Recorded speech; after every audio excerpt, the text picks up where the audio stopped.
If you want to publish a book, but you feel stuck, out of time, and you don't know what to do next, then it's time to finish the damn book. Here's your host, Susie Schaefer.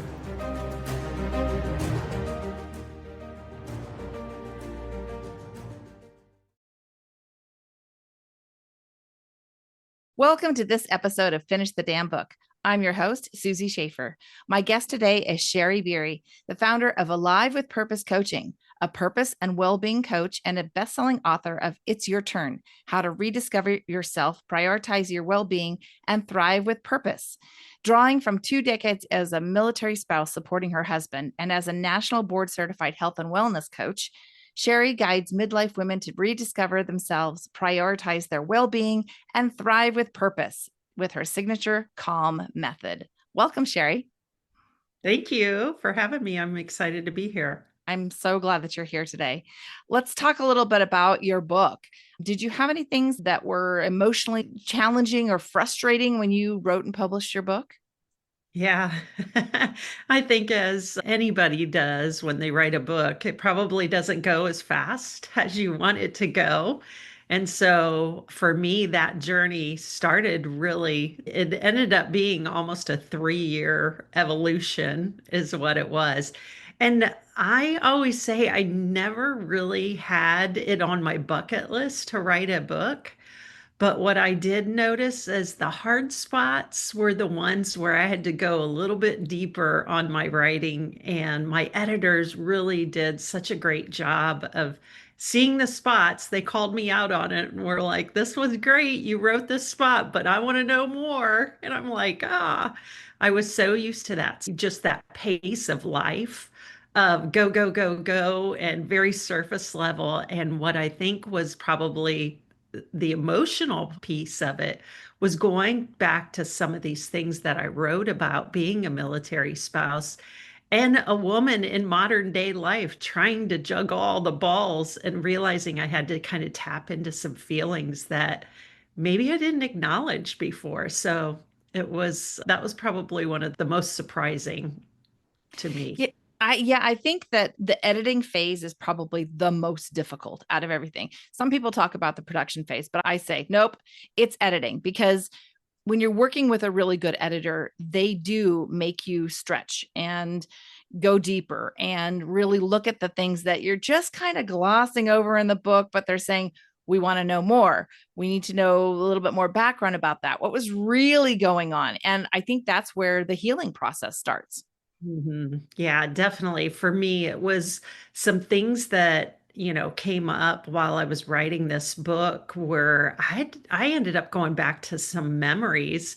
Some of them were very fun, and then some of them I didn't realize the impact that memory had on different parts in my life and how I was showing up as the person I am today really taught me a lot of things. And I think that was probably, it was very cathartic for me that was kind of the gift that was given back to me in the writing process. Yeah. Now, you and I met at the Military Influencers Conference last year, and we're both going again this year. I'm very excited about that. So let's talk about, what you want to share with your work with military spouses. It's a very underserved community. And what does that mean for that sector of civilians?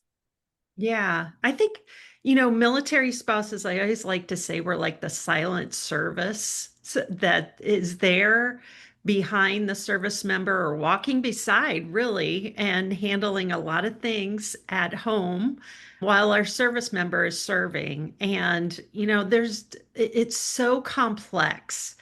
And, what might look like a very glamorous life on the outside, traveling to all these great places and some not so great places, but the things that happen behind the scenes of giving up maybe a career. That was my particular case. Was I wasn't able to work in some of the areas that we were stationed in.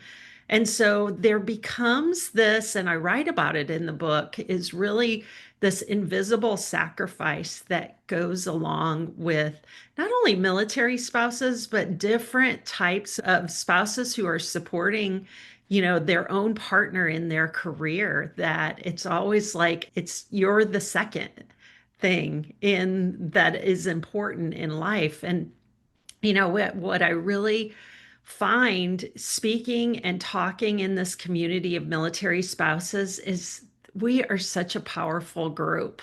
And each woman and man in their own right have a lot of different just attributes and traits and values and characteristics that they bring.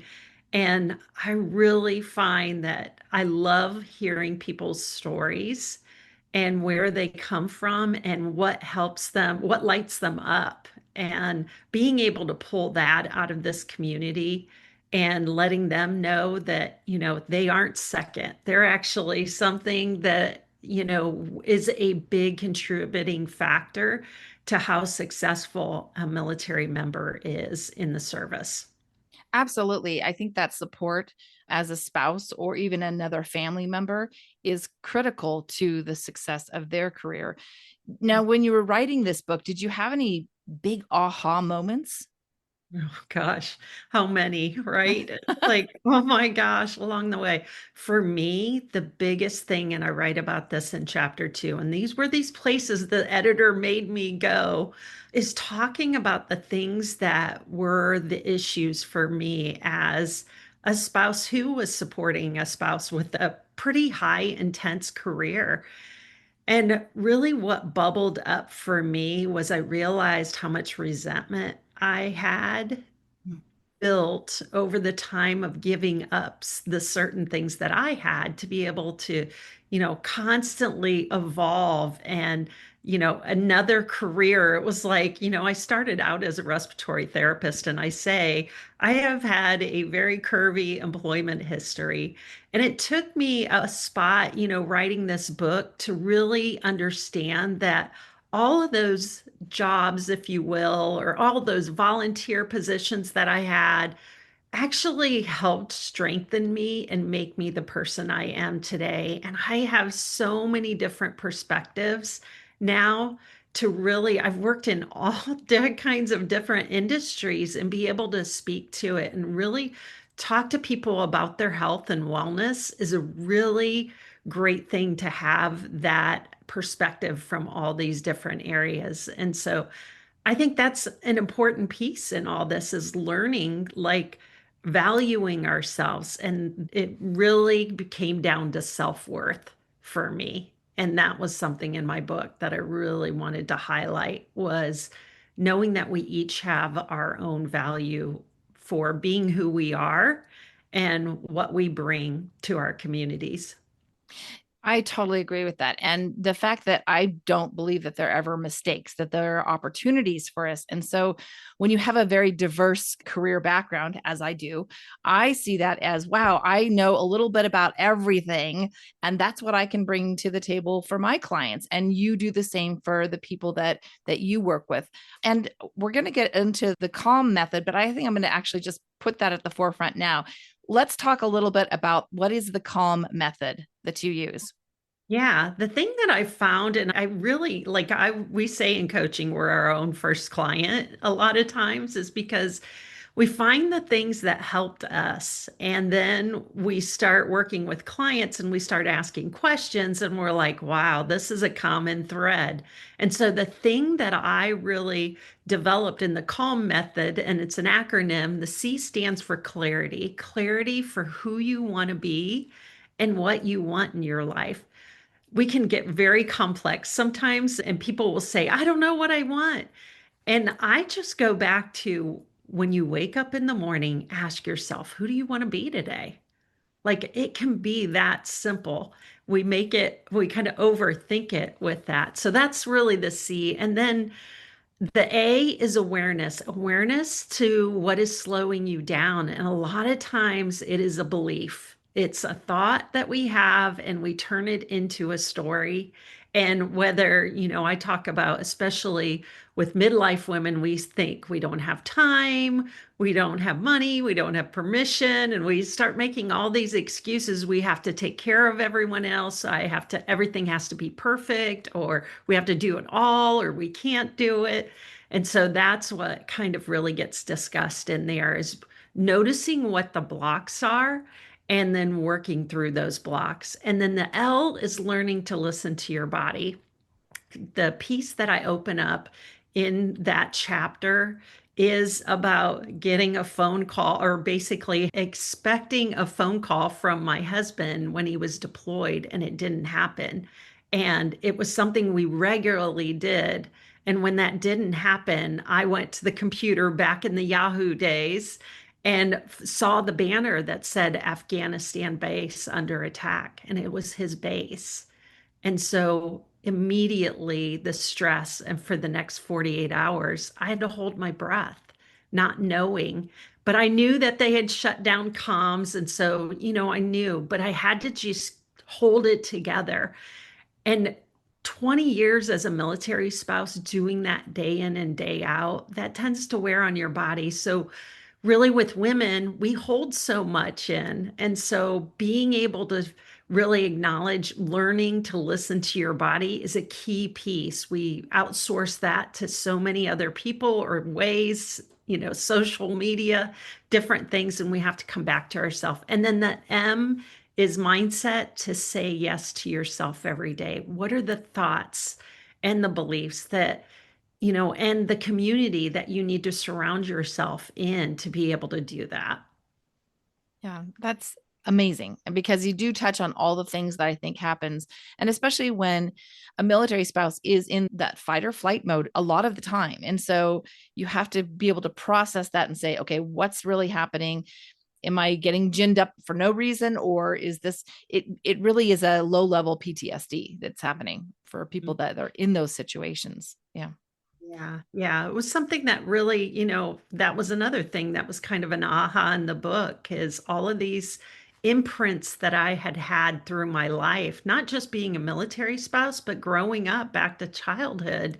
It was like I had a great childhood, but there were pieces that were like, all those things that we put on ourselves. We changed from that 4-year-old little girl to who we are today. And there's big imprints along the way. And so, the common thread that I kept hearing, not just from military spouses, but other women who said, me too. I've been Mm. suffering in silence here, not saying anything. And that's really what comes out so beautifully in a community and in a coaching experience is realizing you're not alone.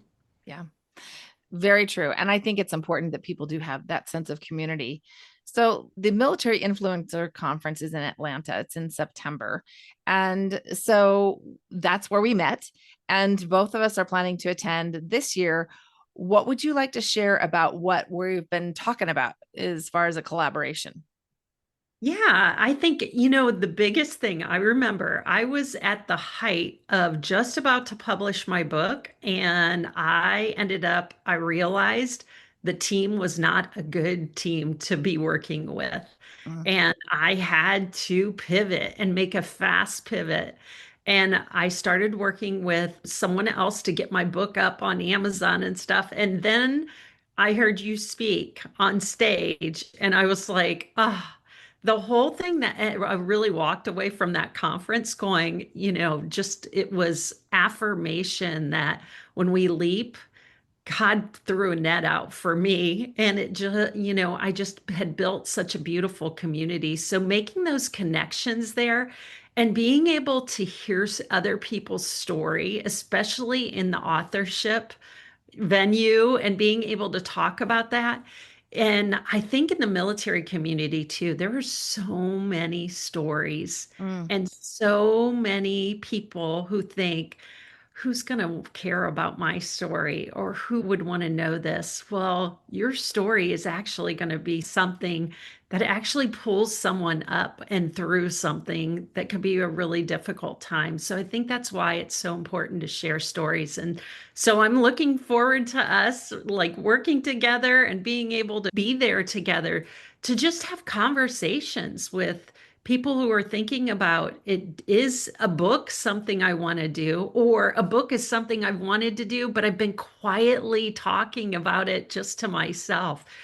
we'll be able to have those kind of conversations. So I think that's fabulous. Yes, I agree. And I do work with a large portion of veterans and people that are in the military space, whether they're active duty or they're retired or military spouses like yourself.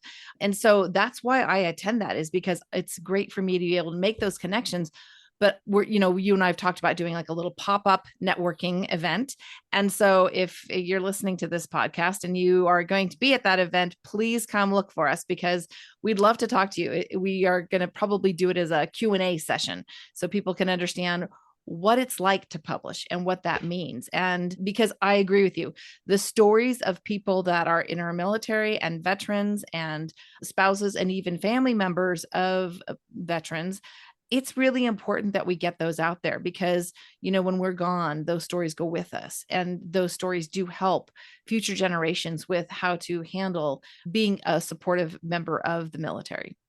Yeah. Yeah. It's such a great time. Anytime you can embed yourself in different communities, I think that's what's so beautiful. I love being part of different communities because they bring that, just like I talked about at the beginning, that different perspective that we all have, and being able to kind of see, hey, you've done this before. What advice would you give me? Or do you know a person? You were my person that day. I was like, yes. I have an answer. And it just was really, it was great because it was an authentic, conversation. And that's how life should be, authentic conversations and being able to take just the steps that you need to take. Absolutely. Now, did you have any faith-based or spiritual experiences while you were writing and publishing your book? Yeah, I think, I really leaned into just knowing that I was raised Catholic. I still am a practicing Catholic, and I listened to Father Mike Schmitz. I was listening to him as like Bible in a Year was something that the podcast I was listening to during this time. And he said something, and I write about this in the book. As I was taking my national board test, I walked in, and right before then, the podcast episode said, "You do your best and God will do the rest," Oh, I is what love that. it said. And it was just, even though just walking into that test, that's what I needed to hear. But what I really pulled that out in was every time I sat down to write and it was hard, I would just say, do your best. God will help you do the rest. It was just like this undertone that happened for me. And it happens, when we put our faith and our belief in not only ourselves, but a higher power too. If that's what you do, it's anything is possible. Yes, I agree. And I think that sometimes people have to have that little bit of stretch of faith and trust when they're writing a book, because they go into that whole second guessing themselves and all of that. So that kind of takes me to one of my favorite questions is intuition. Tell me about a time that you used your intuition, or maybe you didn't, and what was the result of that? Hmm. I mentioned it a little bit here at the beginning or in our conversation, but when I knew I didn't have the right team members on Mm, board to bring yeah. this book to life, there was a point in time in publishing the book or getting it ready for publishing that I just, at some point in time, the whole process, it felt like the joy was being taken out of it. And I just said, I can't let these people take the joy out of this. Mm, This book is something that is important to me. I didn't realize how important it was until, it's like when you're ready to birth a baby and stuff and bring that baby out into the world, you know who the right person is to be there to help support you. And so I really had to lean into what is my gut telling me? What is my body telling me? And taking, just what is the answer I need right now? What's the information I need to make a decision? That I said, and I kept saying to myself, especially in these hard moments where I was like, I don't know what I'm doing, kind of thing. And the answer would come when I'd say, what information do I need and who mm, can help me with that? right. Yeah. One of my practices is always just asking for the resources. I'm not asking for $1,000,000. I'm asking for the resources to set me on the right path. And I find that that tends to work really well for me. So, I love doing cards. So shall we pull some cards for the audience? Sure. I Okay. love it. Let's just Yeah. see what our listeners need to know. Is there something specific, topic that you want to ask? No. Okay. Let's just see what information comes through on the cards that our listeners need Yeah. to know based on our conversation. Maybe this one's Oh, specifically okay. for those people that are in the military or veterans and are writing a book. So let's Yeah. just see. Yeah. I was gonna say. Yeah. Okay. So this is interesting. We have a 38 card. So three plus eight reduces to an 11. 11 is the number of fate and destiny. Like it's fated. It's already on your path. You just need to kind of embrace it. And the card is to be fair. So the Mhm. card, it's very interesting because she's holding two scales. One has an egg, which eggs represent fertility, creation, the birth of new ideas. The other part of the scales is a fortune cookie, which is a resemblance of risk, of not knowing where to go. Sometimes you have to take a risk, right? So, but this is very much a Libra card. This is the looking for balance, seeking balance, but also there's a little bit of justice in here too, in saying that you want to seek that balance and have justice, right? The justice of the scales. Now, in this picture, she's wearing what appears to be a wedding dress. So, this very much is a nod to those military spouses that we're talking about. And on top of her head, she has not only a crown, her crown chakra, tapping into your higher self, higher power, but also the owl, which is wisdom, which is you seeking wisdom and knowledge, but also trusting yourself that you have it within you. So to be fair is really kind of like, okay, it's already fate and destiny that you're supposed to write your book and share your story with others. Just be fair to yourself. Now, the next card, this is amazing, is a 43 card. So 43 is the number of the divine. It's the God source, right? The card is deep knowing. Again, we have another owl on this card. So this is really saying, trust yourself, trust your higher power, have faith, but because you have this deep knowing, that is intuition. You have this deep knowing that your story needs to be shared with others. And I love that card. That's just absolutely beautiful. Okay. And the last card it's a 21 card. So 2 plus 1 is 3. 3 is the number of the teacher. So I feel like what you've shared and how you work with people and how you coach people, you really are a teacher. You're teaching people to get out of their heads, stop trying to be in that perfectionist mode all the time, and really just surrender to the process. And the card is clean it up. So this is saying, clean up your energy, clean up your thought process, stop, being so hard on yourself. When you do that, you have the ability to teach others what you learn, just like you have done in your book. So love those cards today. That's amazing. That's amazing. Wow. That's That's great. pretty cool. Now, you just recently also released your audiobook. Yes. So tell us about like what has been the reaction of people reading and listening to your book now. Yeah, the one thing that people kept saying, or at least women would say, "Oh, I bought your book, but I haven't picked it up yet." Yep. And I know how much, and we've had this conversation of how we, consume books, different books at different times and different ways we're consuming books and stuff. And I love audiobooks. And so I went down that path and had a fun experience doing it, and it is just finishing getting loaded up on all the platforms. So it really is right here. I guess I'm announcing it that Yeah. it's off and it's running and it's there. It's available on wherever you listen to your audiobooks. So I'm really excited about it. And something I did it in my own voice, which was it felt more like a love letter to Mm, my readers and to me. And being able to kind of say it is your turn in real life rather than through just the book, but being able to say those words were really an important part in all this. So yes. that's fun. It's been I, fun. I love that you did narrate it yourself too. I think, there is a lot of power. This is actually a throat chakra too, a lot of power in the spoken word. And so I think it's very authentic when it comes from you. So by the time this episode drops, your audiobook should be live. Of course, everybody can find your book on Amazon, Barnes and Noble, but how can people find you? Yeah, so they can go to my website, sharibiery.com. And on that site, you'll be able to see the It's Your Turn book is there and coaching services and other ways that I can be of service of people too. So And that's I great. want to, I want just for our listeners that are, because, we may want to make sure that they can find you. I'm going to spell your name. It's SHARIBIERY.com, because I Yes. want to make sure that people really can find you, because what you offer, especially with that calm method, is really, really powerful. So, Shari, what other words of wisdom do you have to share? Yeah, I think if it's on your heart to write a book, like just take the leap and do it. Like it is a sign, just like the cards pulled all these signs.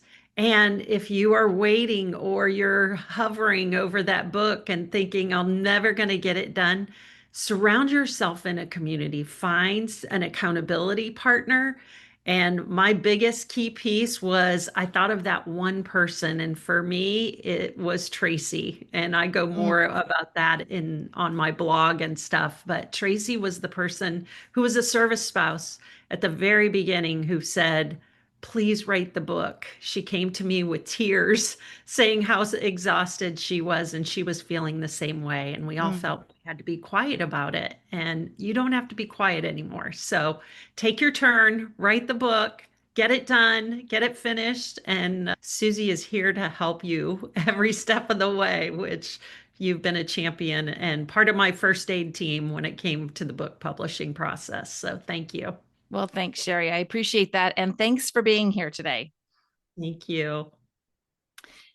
And if you found this interesting, I encourage you to join me for the next episode, and be sure to subscribe. Every week, one lucky listener who subscribes and posts a review on Apple Podcasts or iTunes will be entered into a drawing for the grand prize, a private VIP day with me valued at $25,000. So be sure to subscribe and post a review. Until then, keep on writing so you can finish the damn book. We'll see you next time. So that's it for today's episode of Finish the Damn Book. Head on over to wherever you listen to podcasts and subscribe to the show. One lucky listener every single week that posts a review on Apple Podcasts or iTunes will win a chance in the grand prize drawing to win a $25,000 value private VIP day with Susie Schaefer herself. Head on over to finishthedamnbookpodcast.com and pick up a free copy of Susie's gift. And join us on the next episode.